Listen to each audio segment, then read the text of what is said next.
back to the Bobcat Weekly Podcast, episode 12, coming to you live from Bozeman, Montana. For you guys that don't know, my name is Keegan Torsdahl, and I'm here with Aiden Kuntz, Brady Torsdahl, and special guest this week, former Bobcat standout and another good buddy of ours, Rylan Ortt. Rylan, welcome to the show. Thanks for having me. Yeah, Appreciate happy to you have guys. you on. Having a couple football guests in a row this week. It's just the way schedules kind of line up. Happy to have them on, and should be another good episode, another action-packed Bobcat weekend this past weekend. Cat Grizz volleyball, football picking up a really dominant win, and basketball season getting underway. So we've got a lot to talk about today, so it should be a lot of fun. So we'll kind of go ahead and dive into a little bit of player interview with Rylan here. So for the fans that don't know, kind of tell us a little bit about yourself, where you're from, growing up, getting into football, kind of that whole deal. Yeah, so I'm originally from Missoula, Montana. Born and raised there. Actually grew up going to Grizz games and was a Grizz fan. My dad played for him. My grandpa played for him. So I don't think I missed a Grizz home game for 14 years. I think I missed a school dance to go to a football game at one point. But so I was a big fan and, grew up playing all sports, football, basketball, baseball. Got into track in high school. Had some opportunities to go do track at some colleges, but always wanted to play football. Always wanted to play in the Brawl of the Wild. And Coach Choate and the staff over here gave me an opportunity to come walk on, and thought that was my best bet. So I came over here in 2019, showed up, and 2 weeks into fall camp, got elbow surgery.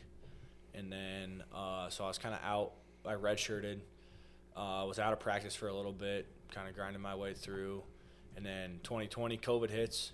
So then that was a whole weird year where we kind of had a fall camp. We kept trying to start fall camp, and then it would get canceled. A couple guys would get sick or what. You know how that worked. We were having lifting groups that summer, and it was 30 minutes long, and they were staggered, and so it was a mess. And then in 2021, finally got to start getting some time, seeing some time, and played ever since. So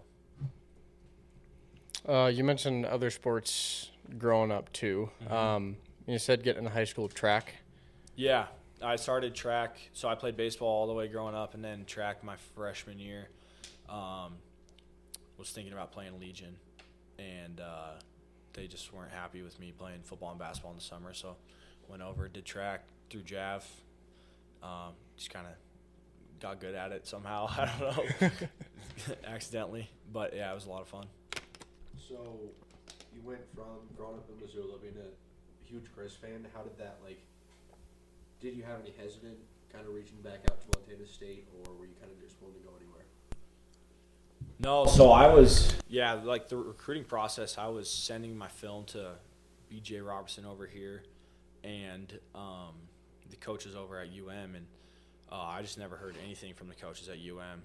And BJ would reply every week, and it wasn't anything crazy. He was just good win or something like that, or good luck next week. But so it kind of went on and went all the way through my senior season, and I hadn't gotten any offers. I had an offer from Montana Tech.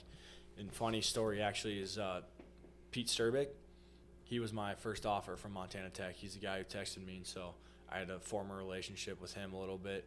I don't get to play for him now, but I saw him in the spring, and I was like, "Do you remember me?" And he's like, "Yeah." So we had a good conversation. But so they were my first offer, and then just was kind of sending my film out, waiting. I was trying to leverage the Grizz a little bit. I went and had a couple conversations with him. My head coach in high school, Dane Oliver, he played for the Grizz. But he's just a super supportive dude, so he just wanted me to go where best fit for me. And December 29th, BJ texted me right before basketball practice one day. I was getting a little discouraged in the recruiting process at that point. That's pretty late for getting an offer. So I kind of started thinking about track, but I knew what I wanted to do was play football. And he texted me on Twitter right before practice in December and asked if I wanted to walk on, and came down a couple weeks later for an unofficial visit, saw the campus, took some pictures, and held out for a little bit longer, maybe for that hope in me that maybe something would happen in Missoula, and I'm sure glad it didn't. Everything kind of worked out for a reason and worked out for the best. So I'm super grateful for Coach BJ, Coach Choate, and that whole staff that reached out to me and showed me some love and gave me an opportunity. Yeah, for sure. And you kind of just answered my next question I had. But from the early get-go, getting into football, middle school, into high school, was it your ultimate goal to play college football, or was it sort of like just kind of see what happens, or did you have a set goal? What did that kind of look like? Yeah, the only thing I've ever wanted to do is play college football. And yeah, growing up, I probably wanted to play over there, but I think more importantly, the thing that I wanted to do the most was play in the Brawl of the Wild. That's just the coolest deal in my mind, and I've watched every single one of them since. I'm sure I watched it in 2001 when I was a little baby, and I don't even remember. But I've seen every single one in my lifetime, and that's the only thing I wanted to do. So, yeah, that's what drove me all the way from middle school to high school to now. So, yeah, it's kind of a cool deal to be able to live out my dream a little bit.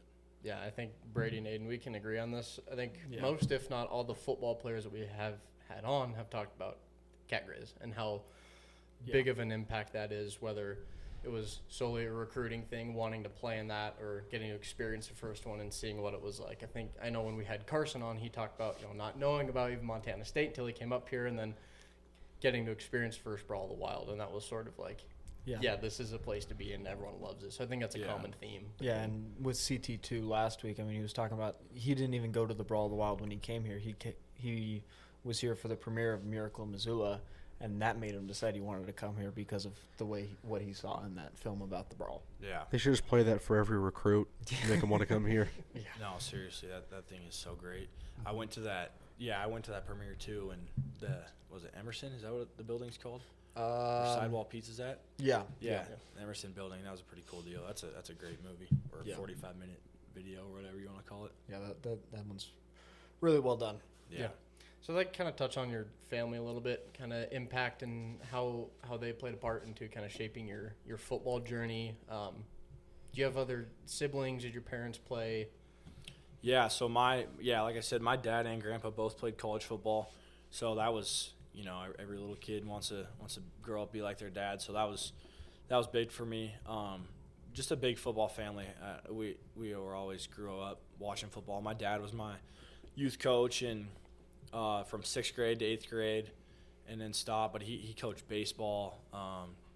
So yeah, we were always doing sports together. I got a younger sister, and she was big into athletics as well too. She did gymnastics as a little girl, and then soccer. She was big into soccer into high school and through middle school, and that's kind of what she ended up focusing on. She was a really good soccer player, and so yeah, it's just been something that's always been a part of our family. Always something that I wanted to do. I remember watching football games with my dad every weekend. That's all I wanted to do, and so yeah, that's kind of just been who I am a little bit for the most part of my life, and something that's very important to our family in general. Yeah, so kind of shifting to coming to Montana State in 2019, correct? Yeah. And then through the Coach Choate era, and then into vegan. Kind of talk us through your time with the Cats and just fun moments. Do you have a favorite moment in particular throughout your time, or just kind of other highlights? Favorite moment? Yeah, I gotta say, beating the Grizz on Senior Day in Bozeman last year. That was awesome. Just the game is so much fun. The build up so much fun, and then the environment, and like what a crazy game. It was like 55 and sunny at kickoff, and then it was just a blizzard in the fourth quarter. Yeah. Little squall that we had there. I don't even know. Little hailstorm. I remember looking up in the stadium, and everybody's back was turned because it was just snowing sideways. Yeah. And, It was bad. those guys are on the sideline freezing their butts off. So that was a pretty cool memory, carrying that trophy around the field. But then just doing it with guys that you love and you grew up, like, went through the program with, hugging your best friends, Brody Greebies, Marcus, Ryan, all those guys, Perk, and then even the younger dudes, like Adam and Zach and all those guys that just mean a lot to me. So all the kind of just doing that with your teammates, and like the feeling you get in the locker room after carrying the trophy around the field, and then that excitement, that party in the locker room it's just a pretty cool deal. But as far as my career, I guess, like, what were you saying, kind of going along with through Coach Choate and stuff, or? Yeah, I guess just throughout kind of your Yeah. whole time with the Cats. Yeah. Well- I guess I came in and, like I said, I got hurt right away. Came in, had surgery, and then missed the first couple weeks of practice in the regular season. And I started practicing with a big old bionic arm, but on scout team, so kind of just making my way there as everybody should. And it was a lot of fun. I mean, they brought energy to the scout team, and like they made the scout team feel important, and so it was easy to go to work like that every day. And so I was a walk-on, and my buddy Blake Thielen was a walk-on. He ended up transferring to Montana Tech, played quarterback for them. He's their all-time passing leader. But me and him won scout team player of the year that year. He was offense, I was defense. So that was kind of cool, just having two Montana walk-on kids come in and do that. And then COVID was kind of weird, and then Choate leaving, it seemed like such a big deal at the time. I was pretty upset, not at him, but just like, oh no, what's going to happen? Just because he was the guy that gave me the opportunity, and he had built such a cool culture there, and obviously everybody was bought in, and he's had a bunch of success too. So it was like, I'm sure everybody was feeling the same way, like, dang, what's going to happen? Once Coach Vegan came in, and obviously he had the resume that he did at North Dakota State and Wyoming and who he's coached, he's got the winning formula. And kind of through that 2021 season, it was a little bit of a feeling out process almost. And then once he got going, it was very easy to see, like, this is a guy that just cares about his players a lot, knows how to win, just going to do anything that it takes to win and make the program better. And so, yeah, Coach V, I couldn't have asked for a better coach. He means a lot to me, and one of the best dudes I know. Yeah, kind of piggybacking off of that, what was like some of the biggest differences between playing for Coach Choate and playing for Coach Vegan? Choate was a lot more of, I think, what people call a player coach, kind of more hands-on, micromanager, out at practice, like, loud. He was going to be heard. Everything that he does, he was running team meetings, kind of had his hands on everything, and people loved it. Like, he was a tough guy. He was a high-energy guy, something like, yeah, he's going to get you fired up. Like, you'd come in on a Tuesday, kind of tired, team meeting at 4:30 in the afternoon, and he's in there, like, getting after dudes and firing people up. So, I mean, that was super awesome. And I was only with him for one full season. But then Coach Vegan comes in, and he's just very calculated, calm, cool, collected guy. I mean, obviously you guys see interviews, like he doesn't just talk to talk. Every time he talks, it's with intent and very purposeful in everything that he does. And so that's what I appreciate a lot about him. And he's kind of what I would describe as like more of a CEO of the program. He lets his coaches coach, sits back. He's got his hands on everything, and he makes sure, like, the standard's there and, like, it's going the way that he wants it. But he's gonna let back and let these guys coach and let the players play and kind of figure it out. So, yeah, and he definitely had different insight too from, like I said, being at North Dakota State and winning. I think he won 3 or 4 with them. I can't remember, but obviously he has the formula. He's been with a lot of successful programs and coaches, so definitely brought in new perspective that once you started listening to him, everybody was like, all right, there's a reason this guy is who he is and how he is. Yeah, I think kind of like you mentioned, the transition going from Coach Choate to Coach Vegan, the players as well as I think pretty much all of Bobcat Nation was like, kind of very, whoa, what's going to happen now? Like, Choate has been so successful with us. Like, what's going to go on now? But Vegan, I think more people start to learn the name and see his resume, and then bring in Chambers up with him from Wyoming, and then kind of getting the ball rolling, and then ultimately, getting to Frisco in that season. People are like, this guy's all right. And I think people started to like him and respect him very quickly. Yeah, which is fun to see. No doubt. Yeah, I mean, change is always scary no matter what.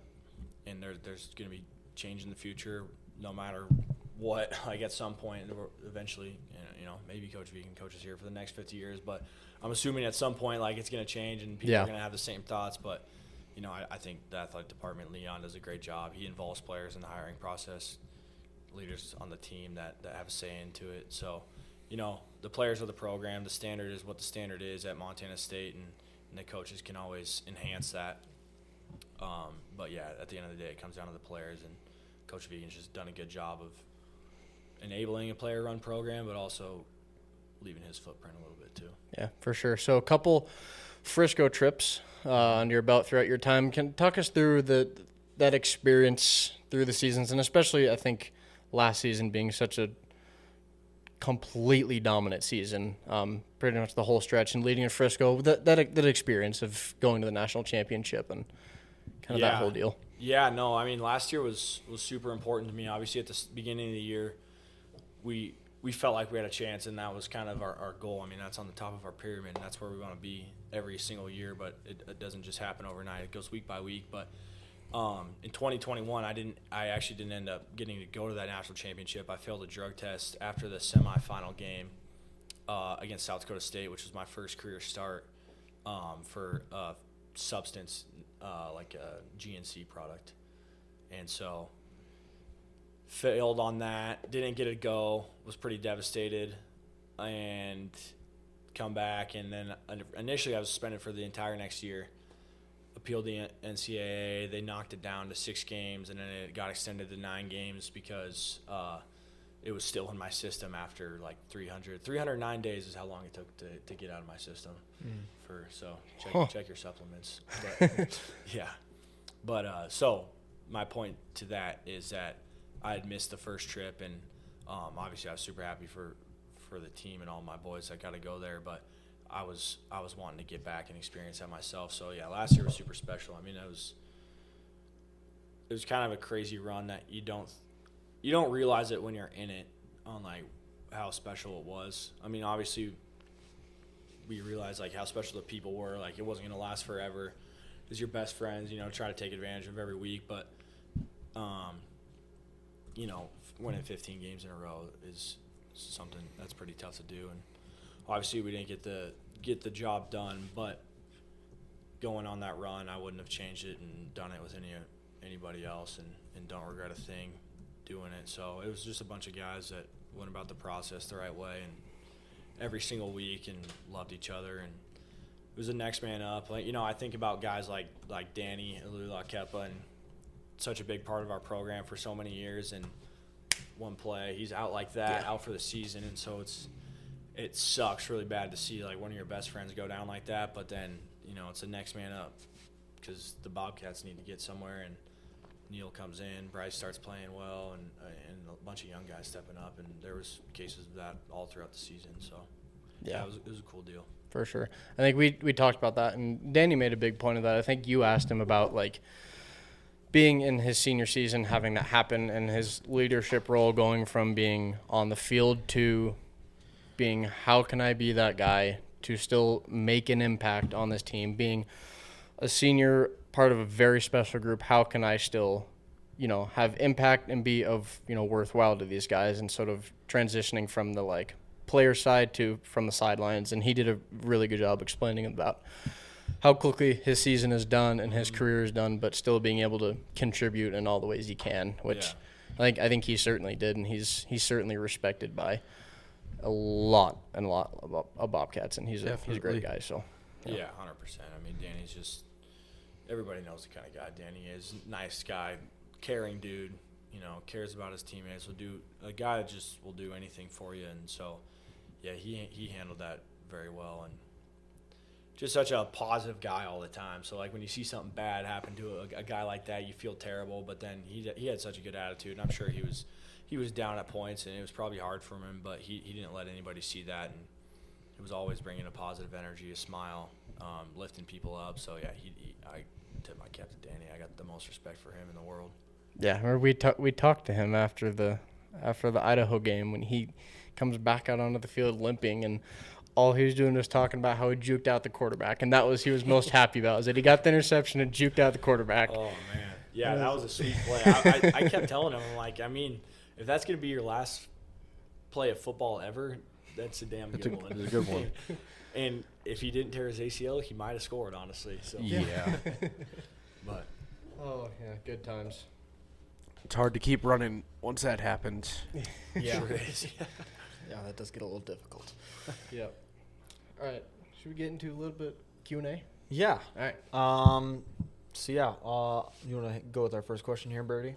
Yep. First question is from Sarah Wilson. Again, sir, before we start, thank you to the fans for submitting questions. So, as you guys should know by now, every week we'll put up a post a day we're recording for you guys, the fans, to ask questions.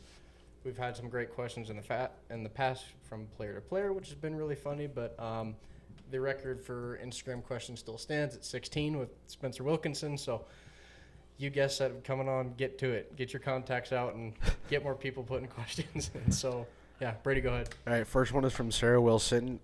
You kind of started getting the Sentinel players into Montana State.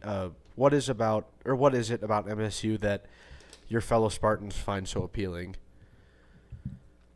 Oh, I think it's the family culture and how much the coaches care about you, and it's authentic. It's not transactional at all. It's a transformational relationship that happens over here, and I think, when they go recruit guys over there, that's kind of a family culture at Sentinel, and they do a good job over there getting players ready, and I think that's kind of what they're looking for when they want to go to college and they want to find something and play at the next level, and I think Coach Vegan and his staff do a really good job of that. Nice. Yeah, our next one here is from Cade Kimball. He's a repeat question asker. What advice would you give to your sixth grade self? Oh, shoot. Sixth grade self. I would say you don't have it all figured out. Stay humble, work hard, keep your head down. Yeah, I would just say everything happens for a reason, and God's got a plan. All right. Which one you want me to do? Let's do the one from There's some Mom. giggles going on. All right. What's about to happen? Question from Mango here. Shout out Mango. Shout out Mango. What teammate has helped you the most mentally and emotionally at MSU while you played? It's a good question. There's been a lot. I think my two roommates were huge for me during, like I said, my suspension and everything. I'd go home to those guys, and they're always just there for me. Ryan Lonergan and Marcus Weir, two really good guys that I lived with for 4 years, and some of my best friends. I'd say Brody Grebe. He's been there for me in some tough times, and we've gone through some stuff together. So, he's helped me out a lot. But yeah, it was kind of everybody. Our whole class is pretty close, and everybody on the team. So, yeah, can't thank those guys enough. All right, next question is from Chase Kimball, another repeat questioner. Yeah. What was your favorite part of coaching football this season? Was teaching Chase how to play outside linebacker. Yeah? Yeah, no, it was a lot of fun. Those kids, they come out, and Chase came up to me one day. It was, I don't know, it's first couple weeks of the season. He's like, Coach, I want to play defense. I like tackling people. I want to go tackle people. And, you kind of hear that from a 5th or 6th grader, and you're like, all right, dude. All right, we're going to play some defense. And the first day, Chase is out there just, boom, smacking people. I think he had, 10 tackles. We were doing – it was, 11 on offense and, 6 on defense. We didn't have enough guys, and Chase is just flying around the field. I'm like, okay, this kid wasn't kidding around. So, no, I love that. Yeah, it was just the effort. I don't know. The games were fun. It was a lot of fun celebrating, kind of watching kids start to – figure football out a little bit, figure out the physicality, the speed of the game, just seeing them get better every week. So it was a good time. It was a good group of kids. Cool. Nice. Do you want me to ask the highlighted question? Sure. All right. This one's from Marissa. How was dinner tonight? Oh, phenomenal. I'd go biscuits and gravy, casseroles, top 5 for sure for me. I had about 6 or 7 pieces. I was killing it, and then the homemade whipped cream with the muffins and the bread was phenomenal. There Shout you out go. Marissa and Roger. Sounds top notch. Shout out Coley. Coley getting a shout out. Love it. All right. And another one from Chase here to kind of go along with the last one. He said, "You were a really good coach in Lions Club. Would you want to coach again?" Yeah, I think I do want to coach again next year. If I'm around in Bozeman, then you'll probably see me on the sideline of some Lions Club's football games. Yeah, there you go. Yeah. All right. I know Chase really Loved having you, a former Bobcat, there. Uh-huh. He's just starstruck when he first got there. Then he came around and told me, he's like, Rylan's one of my coaches. And I'm like, that's awesome, dude. And he's absolutely loved it. Yeah, they're a bunch of cool kids. They're all good kids. Like to listen. Chase was awesome, so it was a lot of fun. Good. All right. You want All the right. last one? Last and final question from Danny U. Do you miss the ice cream and the coffee as much as me? Dude, every day. So we would go to lunch in fall camp, me and Danny, every day. We'd drive together, get out of practice, then go down the rendezvous, hop in the car, we get down there, get our lunch, and then they go give you a little shot of espresso, just like this big, then go get a little soft serve, mix it up, pound that. Oh, my gosh. It was such a That sound treat. good. Such a treat. That sounds great. I recommend anybody that's eating in the dining halls to give that a try. Yeah, the dining All halls right. are great. Yeah. All right. Good to know. I have to remember that. All right. We'll move on to our rapid fire questions now. What's your favorite place to eat in Bozeman?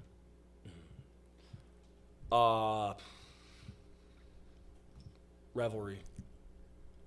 It's a good one. Revelry's good. Yeah. I had it for the first time this spring. I liked it. Yeah. It's solid. They got a bunch of good different stuff.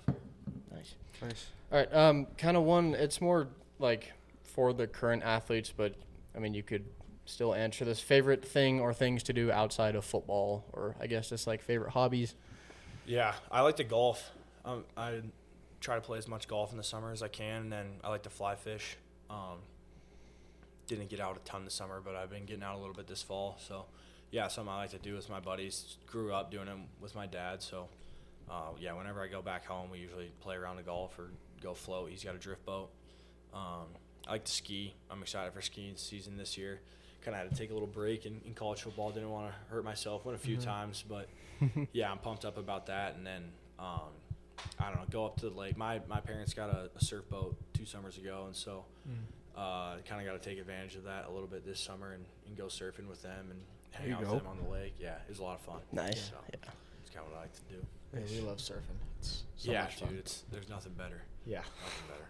All right. Who has been your biggest impact / influence in your journey so far? My dad, for sure. Like I said, just growing up, just looked up to him every day. You know, kind of how he leads, how he sacrifices for me and my sister and my mom, just in the family, and just,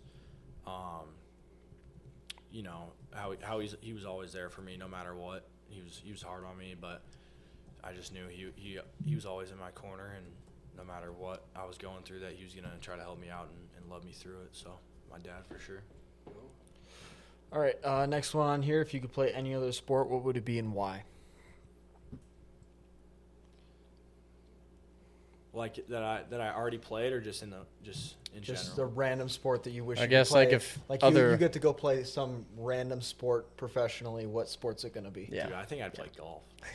Get on the Nice. PGA Tour and just Yes. all summer. Just, Those guys make bank too. yeah, man. Yeah, I mean, they you, do. you make the cut every weekend and you're chilling, flying private jet. I mean, you're playing nice golf course. I'm sure it's a grind, That but sounds like all those dudes live in the South in the winter. They Mhm. play golf. They vacation. Yeah. I mean, that's a life right there. that sounds so nice. All right. Some of those guys who are like just barely making the cut, they're still making a couple 100,000. Uh huh. You're still. Oh, yeah. You were doing just fine. Yeah. All right. Kind of talked on this earlier in your interview, but we kind of touch on it again. Why did you choose Montana State? You know, just the support that and the belief that Coach BJ and Coach Choate had in me.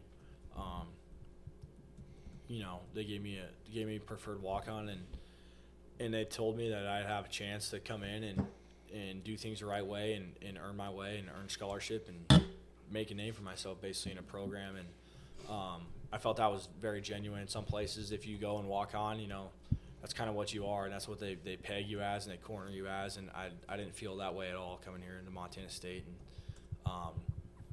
you know, I take a lot of pride in being a walk-on, and I'm very grateful for the opportunity they gave me to come in and grow as a man and a football player and try to become the best version of myself. So Great. Where are we at on here? You already kind of touched. We'll skip this one because we already touched on it. But what's your favorite place to go in Bozeman? just to hang out. Yeah. See, in college we kind of like the poorhouse most weekends, but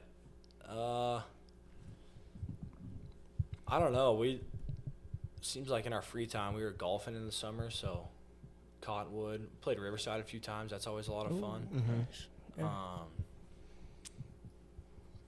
You know, I loved going to football, so I like the BAC, the football stadium, especially now, especially on Saturdays. I can't wait for home games to come. Oh yeah. But yeah, I'd say those are my favorite places. Cool. All You right. want to get the last one? Yeah, final one for our rapid fire here.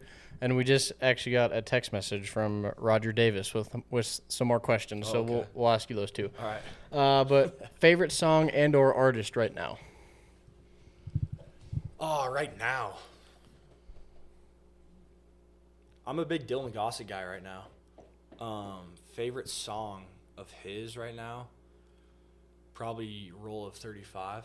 That's off his new album. I saw him this summer at the Old Saloon. Ooh, Yeah, Nice. it was It's a good sweet. That was my venue. first time at the Old Saloon. fun. Yeah. Old Saloon's a blast. Oh, it's awesome. You guys have played there, haven't Yeah. you? Yeah. Yeah. Shoot. I mean, I can't even imagine. It was a cool Yeah. spot. Of all time, though, George Strait's my guy. George Strait, no question. Yeah. The king himself. The king himself. We There got you go. me, Brody, Marcus Weir, and Ryan Lonergan drove down to Salt Lake last summer before our senior year. Saw George Strait, Chris Stapleton, and Nice. Oh, Nice. yeah, I went to You were that there, concert. yeah? That was a really Yeah. good It concert. was awesome. It Yeah. was so Little hot. Big Town It was too. it was very very Dude, hot. yeah. So Little Big Town was there, but we were, so it must be the east side, where the sun was setting. So it was just beaming on us, and we skipped Little Big Town. We were down in the courtyard or whatever you want to call it, underneath the stadium in the Alright. shade. Yeah, it was like 105 there. Yeah, that day. it was so ungodly hot at that. It was a great concert, but it was so hot. amazing. Yeah, just amazing. Yeah. All right. We'll move on here to our. We've got our questions. Oh wait, yes, from I Rod forgot about here. the bonus Raj questions. All right, yeah, Questions. let's hear the Roger question. All right, I'm gonna just do a few of his. Phew. Let's see, what was the one play for the Cats that made you, or that stands out most in your mind? Like, what's one specific play that sticks with you, That I made or anybody? for anybody? Oh, that's a good question. I would say my favorite sequence, I guess to me personally, was in the national championship. We came out of halftime, got the ball, offense went down and scored, They made it 21-10. They get the ball. Defense's first drive in the second half. They get a first down. Then we shut them down on first and second down. They false started. It was like 3rd and 14 or something like that, 3rd and 15. And then we were running this like cover 2 variation. I got a PBU on 3rd down. We punted. We ran a block. Taco had a good return. Was about that far from breaking it. Got tripped up by a shoelace. Ensuing play on offense, Tommy hits Ryan Lonergan down the seam. Place is going nuts. Cool. Just a cool play. Like, Ryan's one of my best friends, and it was like the play. I don't know, the play I made, the Taco return, the Lonnie catch. Rohan catches the touchdown the next play. Ryan catches the 2-point conversion. Place is going ballistic. It's 21-18. Like, that was pretty surreal for me, I think. Yeah. Nice. All right. Second one from Raj here. What was the worst practice or workout you ever did for football, and why? Oh, the worst workout was, and thinking back, it wasn't even too bad, but I think it's just because it was the first workout of the year. It was the summer going into the 2023 season, and we come back, and Coach Sean had us warm up at the stadium, run to Pete's Hill. You guys know where Pete's Hill's yeah. at? Yeah. So Pete's Hill already sucks anyway if you get a drive there, right? Run to Pete's Hill, and not everybody's like in the best shape. Like, we were working out over, but we weren't in Pete's Hill shape. Usually we wait like a couple weeks to go run that. So run to Pete's Hill, I don't know, it was a little bit over a mile. Then we raced up Pete's Hill like 6 times, so it was like 6 sprints. And I've never thrown up in a workout. And they called it after 6 sprints, and Coach Sean's talking, and I just remember fighting demons, just trying to hold it. And then we ran back, and oh my God, it was brutal. That sucked. Yeah, running Pete's Hill is no fun. No, and running there and back was way worse. All right, there you go. Right. And last question from Raj. What was it like getting named Gatorade Player of the Year? It was cool. I was actually here the day I found out. I was here for orientation in the summer. It was like in June, right before my freshman year, and so the 3-day freshman orientation that you got to go do. I was here, and so then I woke up in the morning, and my mom was up before me. We were in a hotel, and I like checked my phone. I was kind of in bed, and I was like, huh. I saw an article on Twitter that I had won. That's how I found out. And so here's another kind of funny story. Is later that day, I was in one of those informational meetings, and there's, I don't know, probably 1,000 people in the sub, and you're sitting in those chairs. So I just sit down, like 2 chairs on the row, and just sit down to this random guy. And I'm sitting there, and I was reading another article on my phone about the Gatorade, and the kid to the next to me looks at it, and he's like, oh, yeah, that Rylan kid won Gatorade today.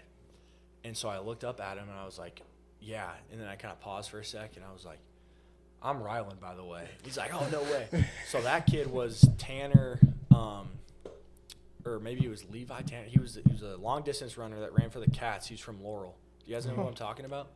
Maybe. He was up for Gatorade that year, too. So he was a really good track athlete. And so then I just randomly sat next to him, and then he looked over his head. And so, yeah, that's how we kind of met each other. It was funny. Funny. Yeah. Cool. All right, Roger, thank you for the questions, the bonus questions. Really appreciate it. Shout out Roger. Again, like we mentioned, every week we'll be putting up on the story. Throw your questions in. We are loving the questions we're getting so far. Really appreciate it. So thank you guys. And yeah, we're getting to our Bobcat Weekly question of the week now. Does pineapple belong on pizza? See, I don't hate it. Have you guys had the spicy Hawaiian, or what is it, from Mackenzie River? The hot Hawaiian. Hawaiian. Hot Hawaiian. Yeah. Not yet. Oh, with the chicken and the barbecue sauce and It's the good, pineapple. yeah. That's good. Yeah, that's really good. What do you guys think? Good, yeah. I like it. Yeah, same. Never had it. Never had it? Oh, No. man, you gotta try it. I see why people, it is kind of weird when you think about it, but it tastes good. There was a really good pizza joint in Missoula growing up, and they had a really good Hawaiian pizza, so I always liked it growing up. I think we've had. I think we're leaning more towards people are saying yes, it belongs on pizza than no. It's just Carson that we said started no. it with Carson. Yeah, I don't know if you can trust that kid. No, and he it's like, Carson, so does pineapple belong on pizza? And he said no, you're I love that we mentally say this ill every single and week. you're weird.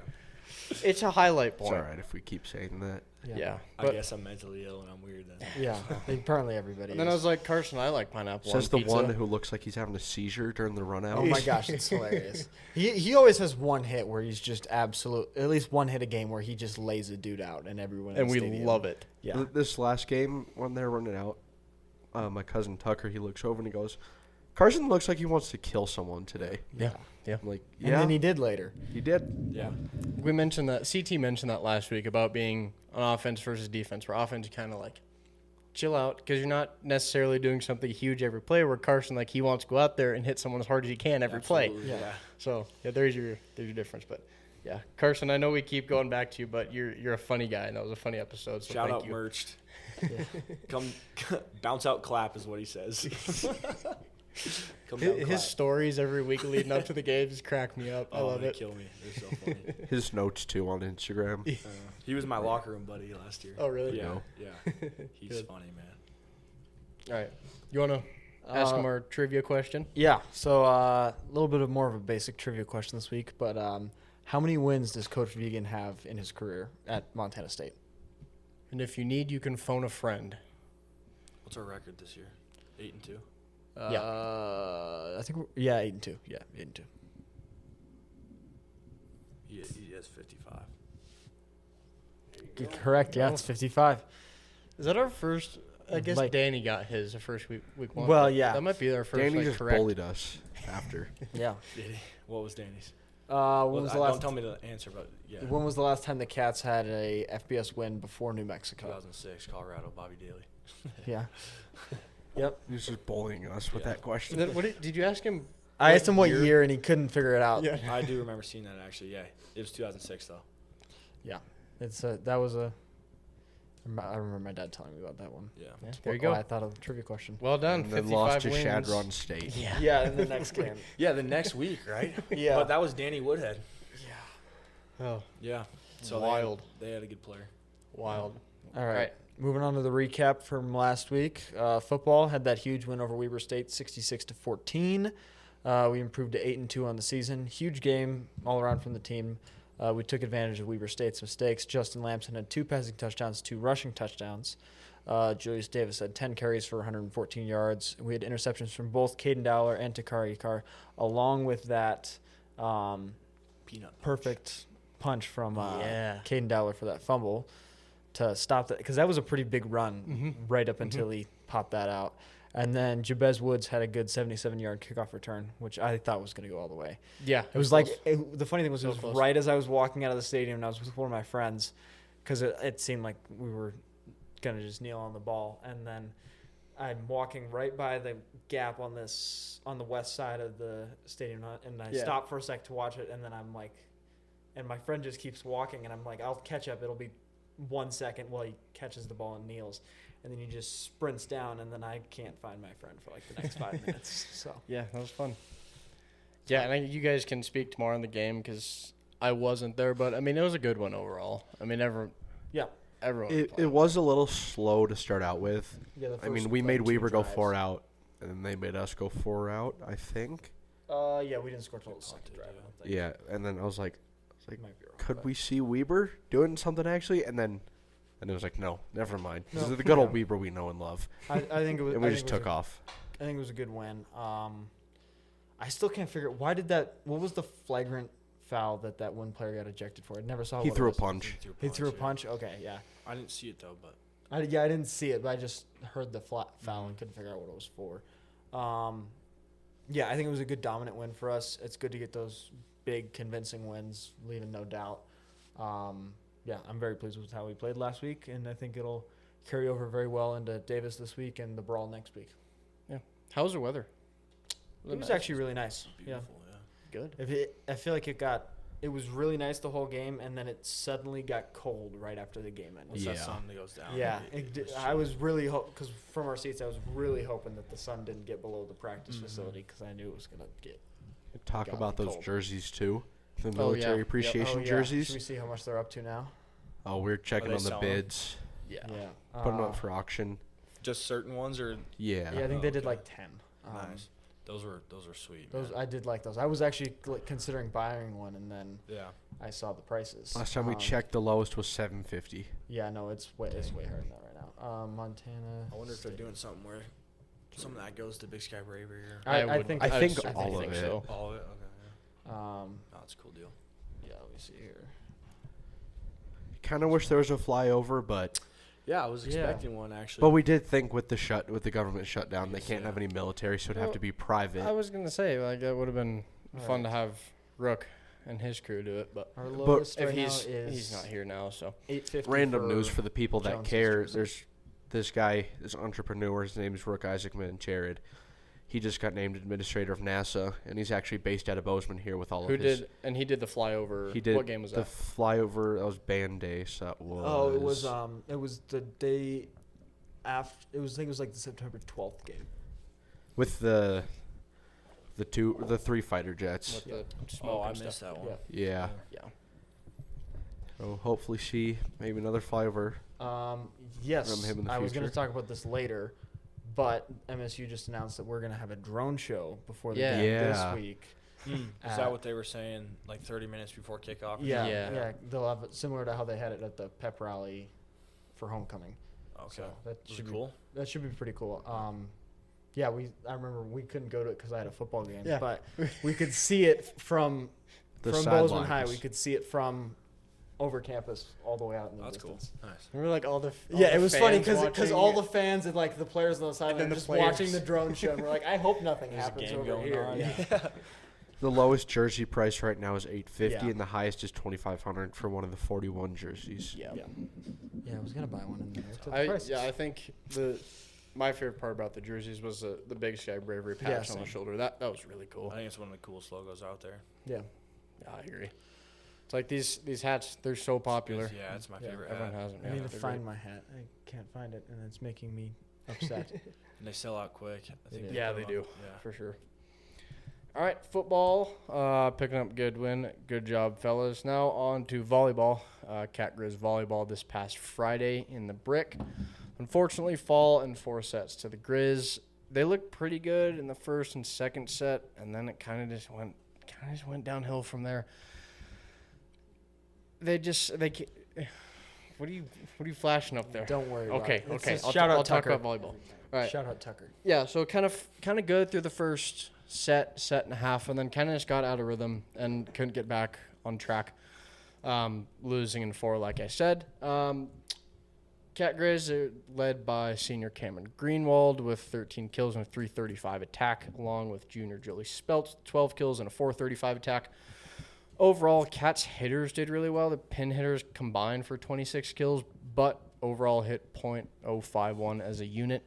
Good volleyball from the Cats in the first set, and then just the Grizz kind of found the weak points from the Cats throughout the rest of the match, and then ultimately end up losing in 4. So while they played well early on, they just struggled to play consistently. Coach Hauk, after the game, said we didn't play good for long enough to deserve a win tonight. I think we touched on it last week. I made a point about the Grizz are going to come out firing, and they had a really good chance of beating the Cats. Simply put, like, it's hard to beat a team twice, especially Cats won the match earlier this year in Missoula, and then now Grizzlies coming down here. They had a fire under them to beat us, and now they sit higher than us in the conference. So, tough loss for them, but hoping to get back on track. 2 more regular season games, and then Big Sky play starts for them. So, hopefully pick up 2 more conference wins, finish out the season this week, and then hopefully make a run at the Big Sky Championship with a very young team. So, Where I think they sitting at in the conference? I believe they were 4 before the probably loss to dropped the to Grizz, so 5. they're probably at 5 or 6 now. I think the Grizz are at 2. Okay. They've been a really top 5 the whole season. Yeah. And like we've mentioned throughout the season, a very young team this year. A lot of new faces, a lot of freshmen and sophomore on the team, which I think they're doing a very good job of figuring out how to play together. Especially with only, I believe, 3 seniors and a couple returners from last year. So they're figuring out their stuff, and hopefully they can make a run at the tournament. And moving on to basketball. Brady, you want to talk basketball? Yeah, men's basketball starting off 1-2 on the season. They go 1-1 over the past weekend with a 114-44 win over Northwestern Indian College, and then a 73-75 loss to Denver U. That game came down to the wire versus Denver U. Carson Johnson put up a floater with 1.8 seconds left, putting Denver up by 2. Davian Brown and Jed Miller with 16 points each, so they're starting off the season good. That's younger brother of Darius Brown, former Bobcat. Were either of you guys at the Northwest Indian College game? No. No, I watched it on my phone. Dude, every year we play them, and every year we win by like 80. Yeah, that at was least. I was just watching to see if we would break 100, and then we broke 100 with like 7 minutes left. And I'm like, and we're done with this. All right, lots of new faces on the roster this year. Excited to see a few returners, but also excited to see the new guys stepping up and taking over. Should definitely be an interesting season. Brand new team, mostly brand new team. Yeah. Figuring out how to work together. I think they're definitely proving that so far. I think 3 returners is all from the men's 3 or team. 4. I was a 3 or little 4. worried going into the season with obviously a lot of new faces, but I think specifically after that Colorado game where we kept it quite tight with a good school, I was definitely a lot more optimistic about how this season could go and our chances this year. I think, I'm feeling a lot better about how this team's going to be this year and hope for another good playoff run.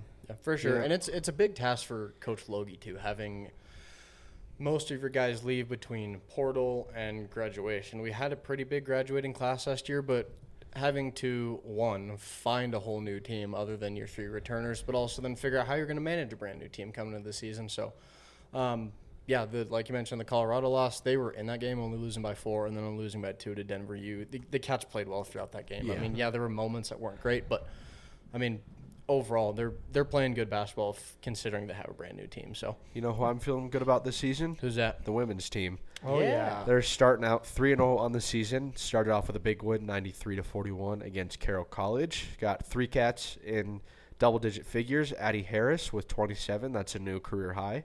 Shout out Addie. Taylor Chirick with 19 and Heidi Smith with 16.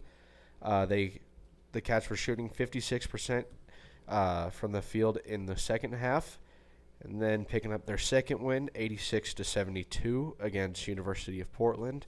Then we got 4 in double digits, Taylor Chirick with 23, Addie Harris with 18, Brooke Fatu-Paito with 14, and Brianne Bailey with 10. And then if you want to get the last game there. Yeah, this was the elementary school game, the field trip game that they do. That was yesterday morning. Yeah, yesterday morning. Seems like a long time ago, but 11 a.m. game, and they bring All the elementary kids from all over the state. That's a cool deal. They do that. It is. Yeah. It is fun, and I kind of forgot how loud the kids were. Oh yeah. Oh, yeah. Just yelling. Yeah, me and Brady were walking into that game because we decided to skip school and go. And we're walking in to try and find Keegan, and you can just hear the roar. It's like the normal roar of a crowd when it's packed, except it's so high-pitched. Hey, It sounds like I'm at like a Yo Gabba Gabba concert or something. It's so We yeah. did There get was to sit courtside, though. We did. Yeah, that was Oh, really cool. nice. Yeah. There's a lot of schools there and a lot of buses. Yep. Most of that parking lot was full, but But it's it's- super fun to. I remember when we were in elementary school, that game was so much fun to go to. Oh yeah. And Oh yeah. It makes all the kids love the cats. And Yeah. they all have exactly. such a great It's great time. promotion. Yeah. Yeah, so Cats taking that one against Minot State, 76-37. Again, a very big win. And once again, 4 Cats in double-digit figures.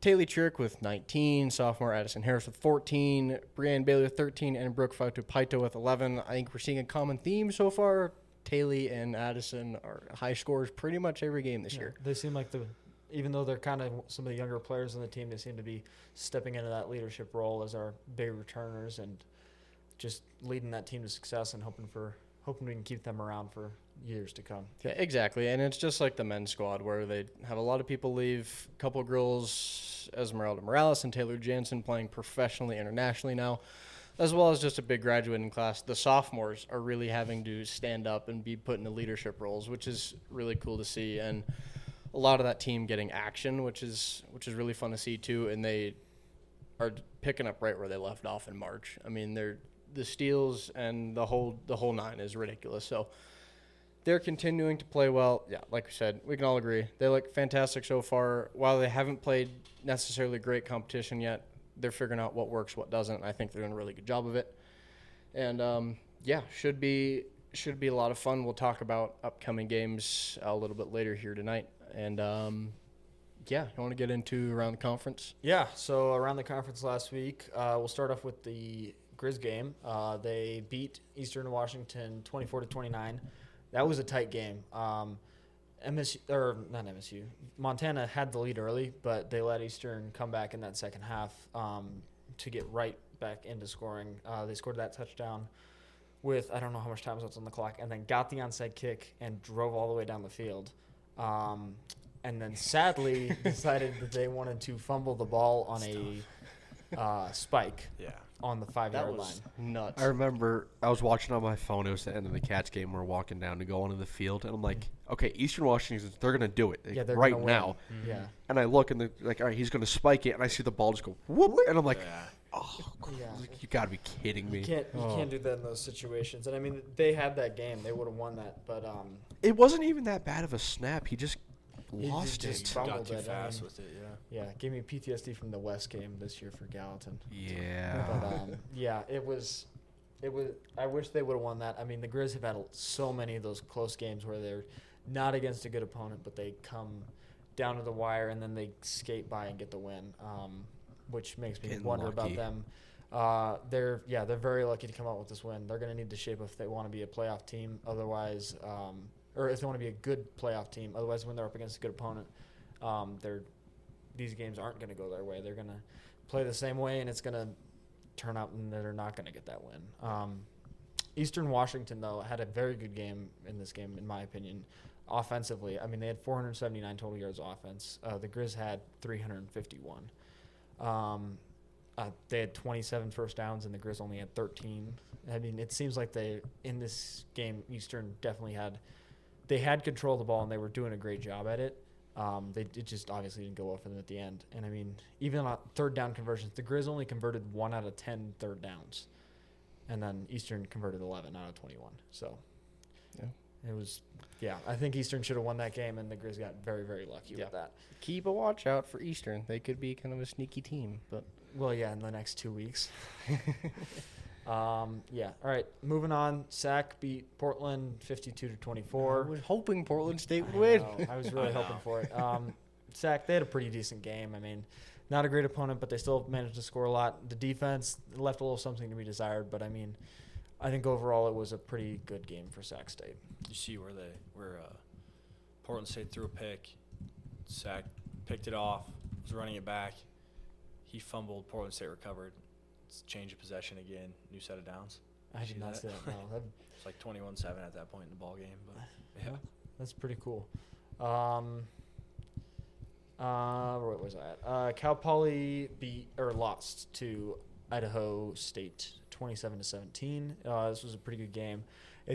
From the stat lines, it looked like it was pretty much neck and neck for pretty much the whole game. Seems like penalties and turnovers are what lost Cal Poly this game. They had a turnover, and then they had significantly more penalties.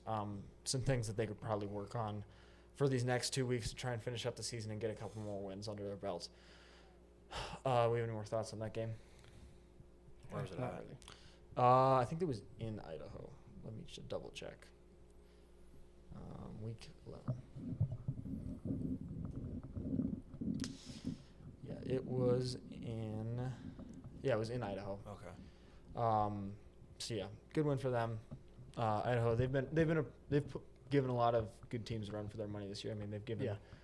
I think they've been a pretty good measure of the top 3 Big Sky teams with Montana, UC Davis, and Montana State, where they beat Davis. They should have beat Montana at home, and then we killed them. But I think that's a pretty good measure of how those 3 teams are this year and how they stack up. I mean, and we'll see it in these next 2 weeks with us playing both of those teams.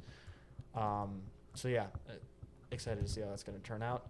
UNC lost to NAU 49-10. It was a pretty good game for NAU. Pretty dominant win. Yep. Similar to our win over Northern Colorado, not last week but the week before. They've also given some good teams a fight. I mean, they gave Colorado State a fight. They gave South Dakota a fight, who we originally thought was out, but they're kind of back in the picture. Who beat SDSU last week. So a good game offensively for the Jacks. They were able to split it pretty 50-50 between the run and the pass.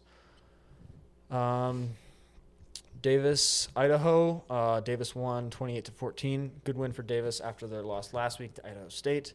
Idaho had a good game offensively, but they seemed like they just couldn't score the ball. They get in those situations, but they just couldn't put points on the board, and that's what won Davis that game. You guys got any thoughts on that? Yeah.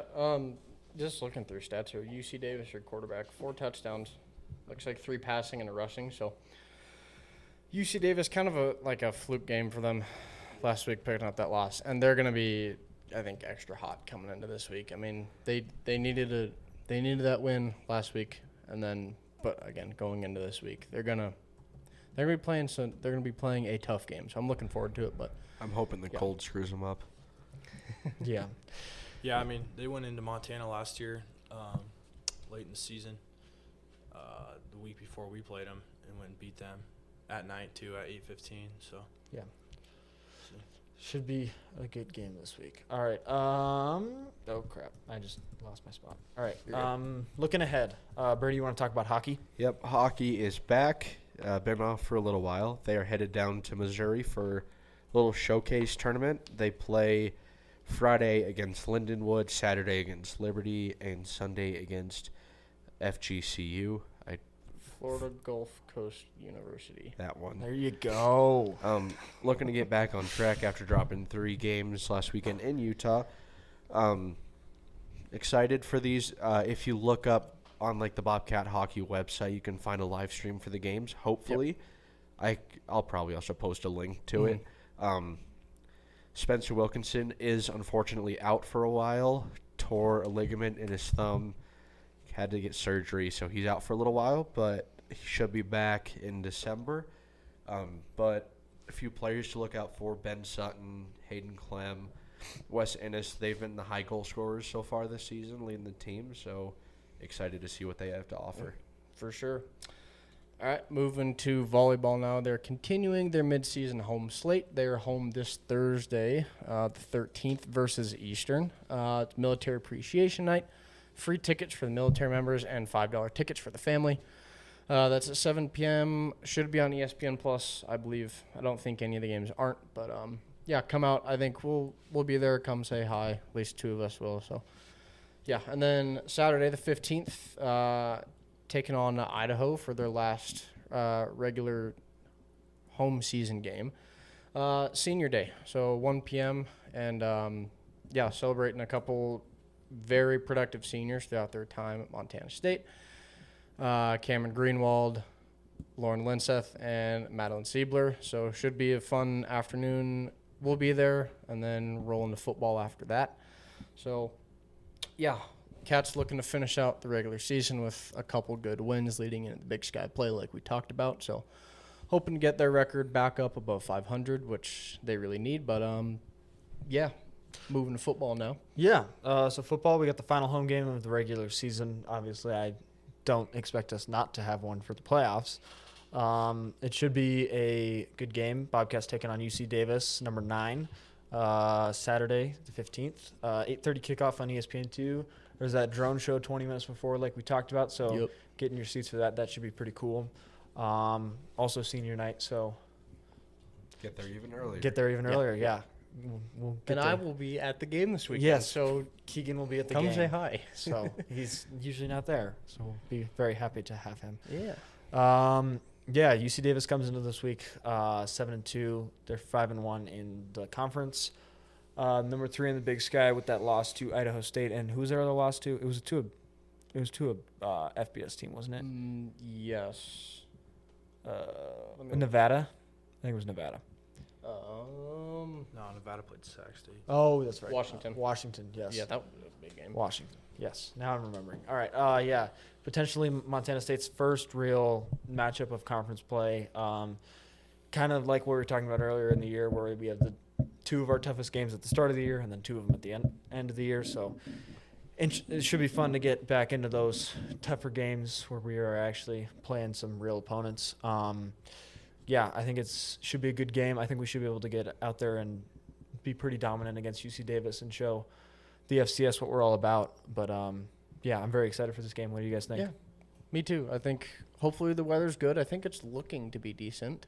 I have not looked. Besides cold. Yeah. Well, but it's 8:30 at night. That's it's what you November and it was like 60 degrees yesterday. So Yeah. you don't know it'll be like Saturday. But yeah, I'm super excited for a night game. I think that's a huge deal. It's going to be a late night. We're all going to be tired, but we're all going to have a lot of fun. Rylan, Brady, other thoughts? Yeah, I mean, I think UC Davis is a good football team.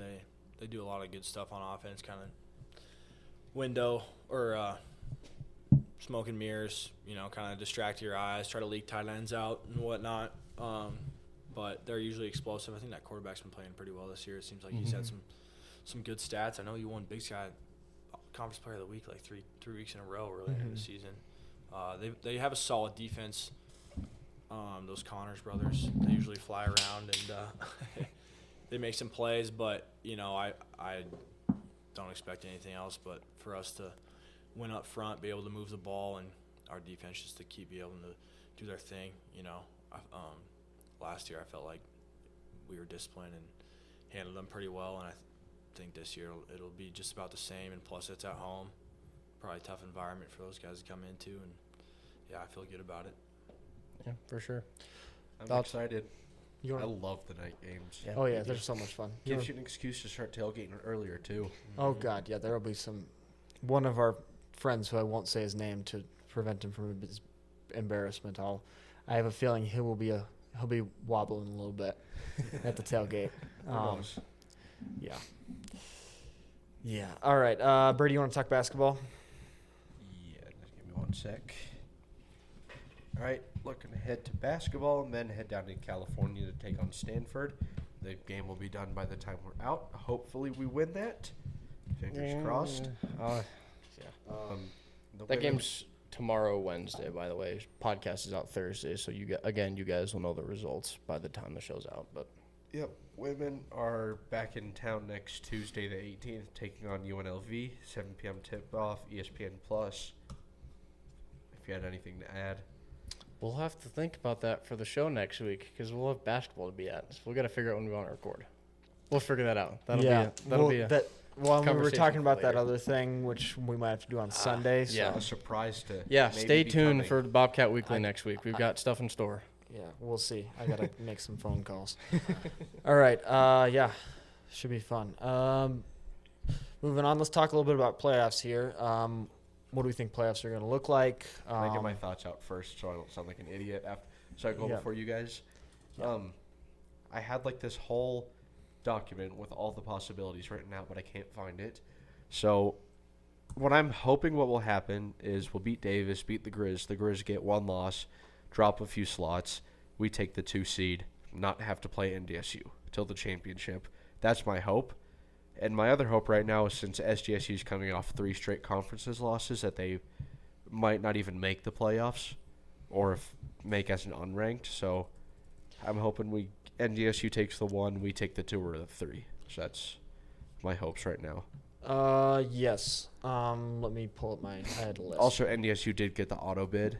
Yes, because they won the Missouri Valley alongside Mercer. Mercer also locked up their auto bid, yes. Okay. Let me pull up a picture of the standings right now. So I think as far as auto bids go, obviously you have NDSU, Mercer. I had a list of all the other auto bids that I thought we were going to get. I think Harvard pretty much has theirs locked up. So that'll be cool to play them. I want to play them in the playoffs just because it'd be a cool team to play. But, yeah, as far as the rest of it goes, I think whoever wins Cat Grizz obviously is going to get the 2 seed. I'm interested to see how far the loser of that game falls. I think if it's us, I could see us falling. I would see us falling probably to about 5 or 6. The Grizz, I could see them falling to 3. Honestly, with how the selection committee moves, that's not where I would put them, but I think that's where the committee would put them, having only lost to a 3 seed. So I think they would probably move to 3, which would put us both on the same side of the bracket, which I would hope that if we win and they get put at 3, which I almost actually hope for, because that would mean we'd have a second Cat Grizz in Bozeman this year. That would be for the semifinals, awesome. Which I think would be really interesting. Be sick.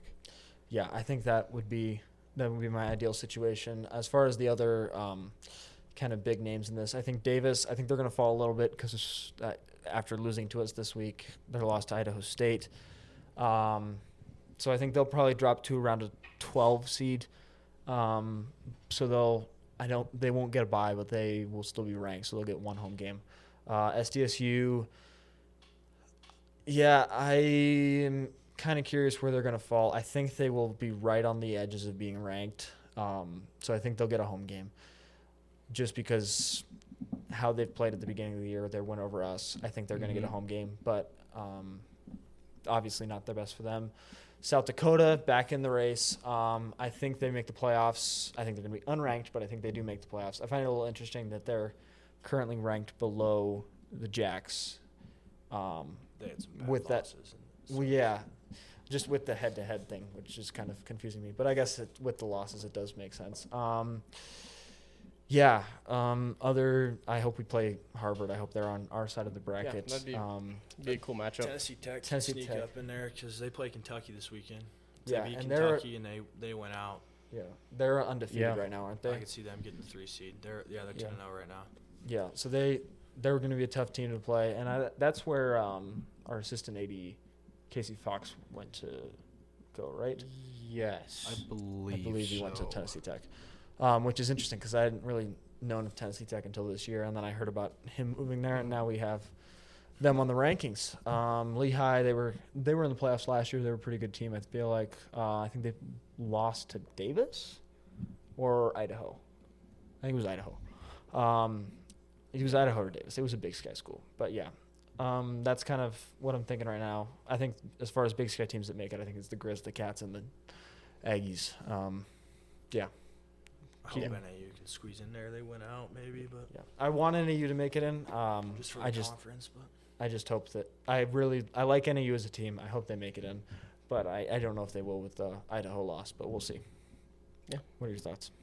Yeah, it's just excited to see how things shake out. Like you mentioned, the Harvard game could be fun, and that repeat Cat Grizz game, depending how brackets go, if we end up with one here, could be fun too. But yeah, just not a whole lot to say. Just excited to see what happens, and excited to get into playoff football, because playoff football at Bobcat Stadium is awesome. You can't beat it. So, looking forward to it. Yeah. Moving on. What's next on the script here? Other Bobcat news. I was going to talk about the drone show, but Which we hit. we'd hit Yeah. that earlier. Moving on to high school athletics. Last week for football, Gallatin beat Sentinel 16-34. Sorry about that. Glacier. Who put that word in? Yeah, that's an interesting transition. Okay, Glacier flies by the Hawks, winning 42-7. Good word. Yeah, thanks, Brady. I'll tell you later. Okay. There's a meaning to that. Oh, no, I now understand your meaning. You told me about this during the Okay. game. We won't talk about that because Later. don't want to crap on them. Yeah, so they destroyed them. I think everyone saw that coming. I was hoping Bozeman would win just because I don't want to drive to Kalispell just because it's a long drive. But Gallatin goes to Glacier this week. That should be a tight game. I can see that game going either way.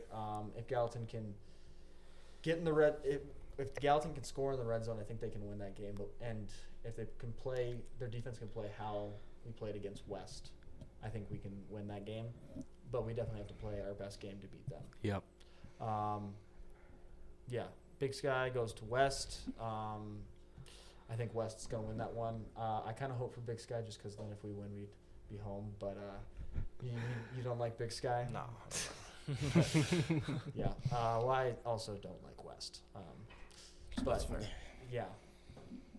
Yeah, I'm not really concerned about who wins that game. I mean, I think if Gallatin wins either we could be either one of those teams if we needed to. Obviously, with the loss to West earlier this year, I think we should have been able to win, but we just couldn't seal it up. Yeah. You guys got any thoughts on high school football? No. It's not exciting really. stuff. Hope you guys win. Yep. We'll talk about it next week, and we might have another guest to talk about that next week, depending on how Yeah. that game goes. Yeah. Stay tuned. Yeah. State volleyball. Yes, this this week. week in Bozeman Yep. at the Brick. Games right? will already be happening by the time you're listening to this. Yeah. State Dude. championships on Friday. Yep. Because they moved it to Friday because of the football game Yeah. anticipation. So that's Mhm. smart. Hold on a sec. All right, there we go. Gallatin is coming in at the number 1 seed. Bozeman coming in at the number 2 seed. I can very well see Crosstown Championship happening again. Again. Yeah, Yep. didn't we have that last year? Yep. We did. Went 10 sets because the rules of state is that it's double elimination. So you have to beat. You have to win by 2. You have to lose 2 times to be matches. officially out. Yeah. So the first time yes. Bozeman won the first 5 sets, they already had a loss, so they worked their way back, and then Gallatin won the second 5. Yeah. Yeah, that I remember that was a pretty good win for the program last year, the first volleyball state championship. Hopefully Yeah. they can go back to back. Picking up the second. Yeah, we were talking to parking is going to be an absolute nightmare on Thursday for volleyball and Saturday. Yeah. I mean, Saturday people will have cleared out, but I mean it's going to be a nightmare all week because there's stuff going on. But get there early for games and stuff. And to talk about the last part I added about the Ice Dogs, because we talked about them last week. They went 1-1 over the week with Gillette. First game, they let up 5 goals in the third period, so they ended up losing 5-2. And then on Saturday, something clicked with them. They had a team meeting, and I think their coaches chewed them out, and they scored 5 goals in the first period against Gillette. In the first, They 8, scored 9 three minutes. goals in the first few minutes. So 6 or 7 minutes. yeah, just pretty much. about. Few fights, few ejections. Might have got a little mouthy. But that's just what you do at hockey. Yeah. Yep. Actually got a player to start yelling back at me, so that was exciting. Yeah, it is exciting. Um, Good for you, Burns. Yep. but Good overall though. Yep. Good win for the Dogs. good game for what's his last name? Ryan. Jack Ryan. He did really well. Spy. I was gonna say. No.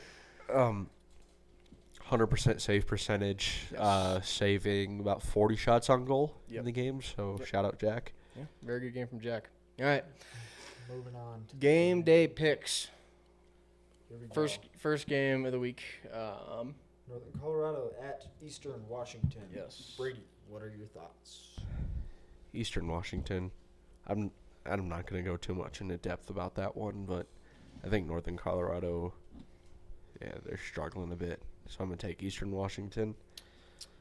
Yeah, I think UNC's defense isn't too bad. They got. I saw that their safety got hurt against us, so I don't know if he came back. But if they lose him, that'd be a big hit. But I'm gonna take Eastern at home.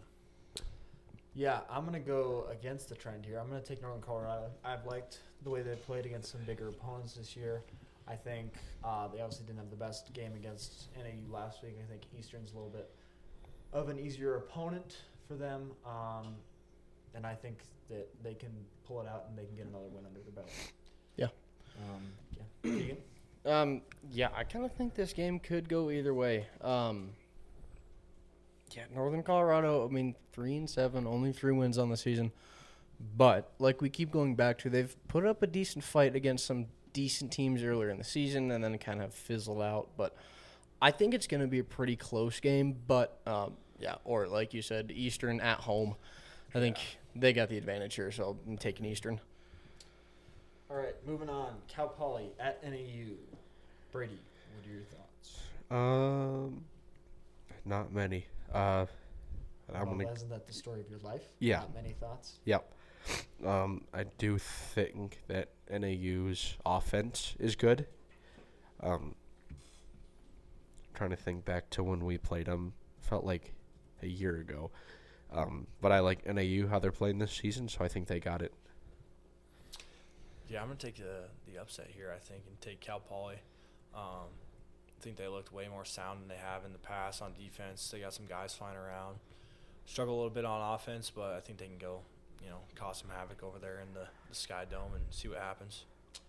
Yeah, I'm going to take NAU in this one. I'm hoping for them to maybe skate by and get into those playoffs. Then they need to win out to do that.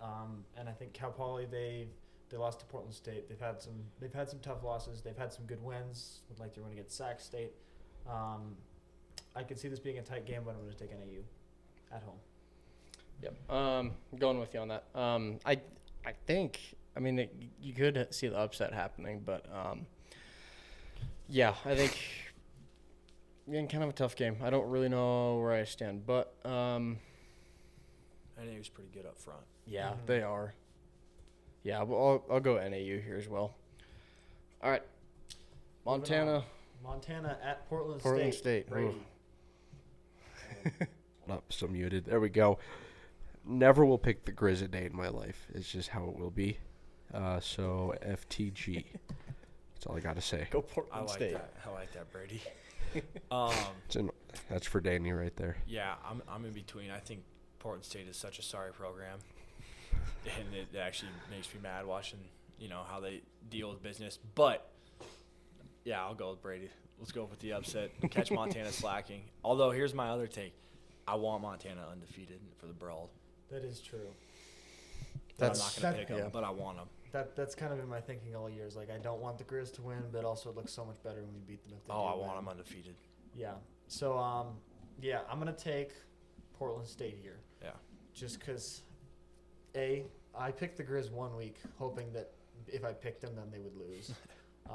But that didn't work. So we're never picking them again. So, give me Portland State to win it out. Go Vikings. Yeah. You guys said it. It's going to be fun if the Grizz are undefeated for Cat Grizz. So, Portland State. Yeah, I love it. All right, next game here, Weber at Idaho State. Brady, what are your thoughts? Weber isn't a state. They will never be a state. So, ISU. Yeah, I'm going to go Idaho State, too. I think Weber, after their coach getting fired this week, Sorry about that. they're ready to get to the offseason. Yeah, so Idaho State, they've been playing tough. Idaho State, Hawkins has got them playing right. They got a couple good receivers. They should work them pretty good, I think. Yeah, I'm going to take Idaho State here, too. They've had some They almost beat Montana. They beat UC Davis. They've been a pretty good team all year, playing at home. I think they got this one. Yeah, I think it could be a good week for Idaho State to pick up their 5th win of the season to get to 5-6 against a struggling Weber State team now without a head coach. So yeah, Idaho State here. All right, next game on here, Idaho at Sac State. Brady, what are your thoughts? I think it's what's Sac State's record 6-4, and what's Idaho's 4-6. Okay, I could go either. You said at Okay. Sac State? Yeah, accents. Make sure I'm not muted. Yeah, you're good. I could go either way with this. So I'm just gonna go. I'll go Sac State just for the heck of it. I'm going Idaho.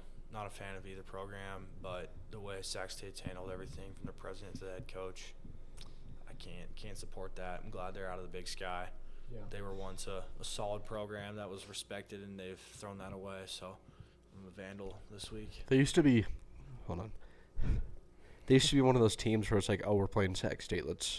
I remember like a few years ago, they used to be kind of like the one of the teams that we should look out for. That might be a They were little kinda bit. like the Davis. Yeah. Yeah. Yeah. Both teams kind of having similar seasons. Idaho, they've had some tight games, some good wins. I mean, they were tight with Montana. They beat NAU in that close overtime matchup. Sac State, not a fan of their program. I haven't really been a fan of Idaho's program in the past, but I'm gonna say Idaho wins it because they've had a great media team this year. I love what they've done with the media team. Done a good job. Yeah, they Really have good done a job. I made a post about it. It was great. Yeah. Yeah, not a whole lot to say here, but yeah, just going Idaho on this. I think it's a toss up kind of two middle of the road teams, but middle of the pack teams, I guess you could say. But yeah, I'm taking Idaho here. All right, big game of the week. ESPN2, UC Davis at Montana State. Over-unders 12.5. Or, not over-unders 12.5. The spread is 12.5. The over-under is 58.5. Brady, what are your thoughts? You taking the over or the under? I'm going to go with the under this week. I think that Davis is going to put up a bit of a fight, but not too much. I think we're going to pull away a little bit later in the game, come alive a bit. I think it's going to be close, little back and forth in the first half, and then we're just going to pull away in the second half. So I'm going to go with under. Rylan? I'm going to go with under 2, but because we play good defense and asking us to score 58.5 on these guys is probably a lot. So Yeah, I'm going to agree with you here, too. I'm going to take the under. I think that Davis, I think they're going to be a better defense than we've seen with the last couple weeks where we've gotten up to 60s, high 50s. I think 58.5 is very high for the over and the under. Mm-hmm. So yeah, I'm gonna take the under, but I think the Cats are gonna win by a pretty decent margin, and our defense is gonna hold strong. Our linebackers are gonna do a great job of stopping the run, and our D line. Yeah, I'm with you guys too. I'm taking the under. I do think it's going to be a little more of a high scoring affair than we've seen in the past. I just think it has that possibility. But yeah, I think it should be a really interesting game. It'll be a good test for the Cats this week, facing a pretty dang good UC Davis program sitting at 7-2 on the season now. So yeah, taking the under. I think it's gonna be a little more high scoring than some people might think. But, yeah, I'm excited. It should be fun. Great. Score predictions? Brady? 58-0. I like it. I go big every week because I want to. I like. The line was 58.5. Yeah. Yeah. No. Or the over The under. over was 58.5. The line was So you're still 12.5. hitting the under with that? Yeah. I like that. Mainly just because we almost shut out. Who did we play? The Vandals during one of our night games last year. Oh, yeah, that playoff game? Yep. Yeah. That's my only reasoning. We gave up 19 in a playoff game, but the first game we only gave up 6. Yeah. Mm-hmm. I'm gonna go 38-10. 38 to 10. You actually took my exact score. I was going to say 38 to 10. Yeah, I don't think they score very much. I'll switch it up a little bit. We'll say 35-6. I like it. Keegan?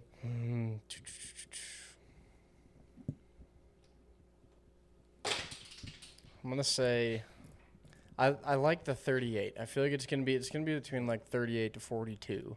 So I'm gonna say like 42, 42-6. Whether it's a touchdown and they miss extra point or 2 field goals, but 42-6. Yeah. All right. We got anything else we want to talk about while we're here? I don't think so. Go A lot check of- out the socials, Yes. Instagram, Twitter. Watch Aiden get into some. Oh, yeah, we don't need to talk about my Twitter feuds. Yeah, it'll get worse next week. Yeah, Grizz. I'm leading up to it a little bit. Grizz Hate Week coming up. Yes. Best week of the year. Yeah. A lot of home Bobcat athletics this week. We've got volleyball Thursday and then volleyball Saturday, football Saturday as well. So come say hi. We will be there. More than happy to chat. And we have stickers now for you guys that want Bobcat Weekly stickers.